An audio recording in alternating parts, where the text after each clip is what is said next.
massage, movement. These were all some great benefits. And my friend Maggie in the back there and I have been working out here with Mark twice a week now, and we're feeling great. We're just loving it, getting back. I just can't recommend it enough, getting back up. Talk about getting back to the center. So it's great. Mark does a great job. And Felicia and I do massage exchanges on a regular basis. So I know what I'm talking about up here when it comes to these fine folks. So I'm just going to turn it over to Mark. Each of our speakers tonight is going to talk a little bit about the 3 things we can add in, 3 things we can work on changing or letting go of to help us work on health and wellness in general. Mark. Thank you. First, I want to thank Jen very much for putting this event together tonight. I really appreciate it. And I want to thank you all for taking time out of your busy schedule to come here tonight and spend time with us. I really do appreciate it. I just want to give you a little background on myself. I have a bachelor's degree in health and nutrition. I'm a certified personal trainer, also a certified high school strength and conditioning coach.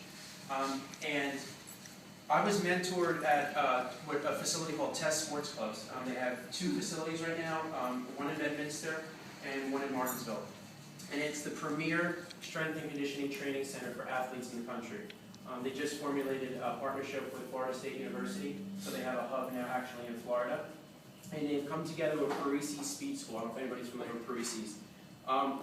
Reason I tell you that is because some of the top Division I football players in the country come to Test to train for the NFL Combine. And anybody that's familiar with that, basically, depending on how well you do with the Combine, is where you're going to get drafted in the NFL. And that's a matter of millions and millions of dollars.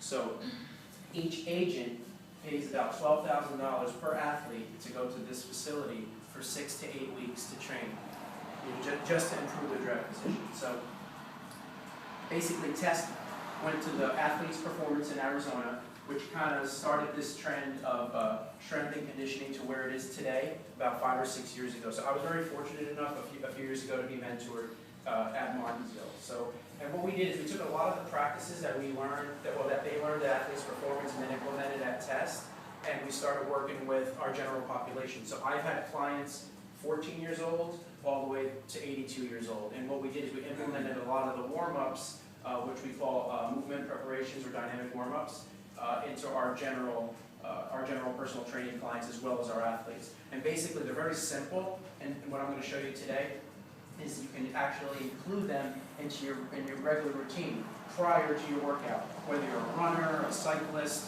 general fitness enthusiast, whatever you like to do as far as fitness, you can do this prior, and then you really make sure that you're protecting your back, your knees, your hips, your ankles. Okay, so I'm going to show you 3 things. The first one's going to be called a glute bridge or a hip bridge. The second one is going to be called the world's greatest stretch, and you'll see why. And the last thing we're going to do is a cobra.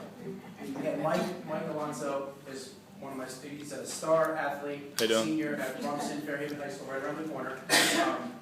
He's a college prospect, and you might see him in the NFL one day too, so I can show you that. Mike's going to come up and demonstrate the 3 simple moves that we do. So, first thing you want to do, this is the glute bridge, okay? You want to make sure before you work out that you've properly warmed up and activated the glutes. It sounds a little weird, but the glutes are the biggest and most powerful muscle in your body. So, a lot of people aren't familiar with doing these type of movements. We do a lot of hip dominant movements, like a deadlift. I don't know if everybody's familiar with a deadlift or a kettlebell swing. And if you don't know how to properly activate your glutes, what you're going to do is you're going to end up hurting your lower back. Your lower lumbar spine doesn't have a lot of range of motion. So if you're doing a swing or a deadlift and you're going like this, you're really going to hurt your back. So you want to make sure that you turn on your glutes. So this is what we do first. Mike's going to be flat on the ground. His hands are going to be flat to his side. He's going to push through his heels, and he's going to drive up and hold for a count of 2. And then he's going to come down, and then repeat. And we do sets of 10. And sometimes we'll do 1 or 2 sets. So if you're a runner or a cyclist, like I said before, or just you're going to the gym, if you feel a little funny doing this at the gym, make sure you do this at home. It's going to pay big dividends over the long term.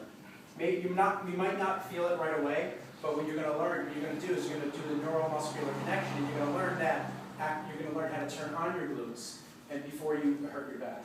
Okay. So you could do a set of 10 just to show them. We're going to do it.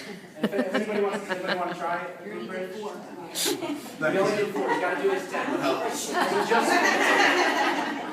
And he just finished his workout. You know, an hour and 10 I minute would see him workout. on So. the knee shoes.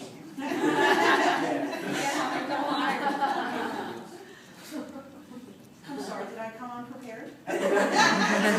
We take our shoes off. No, I didn't think so. We train barefoot. So.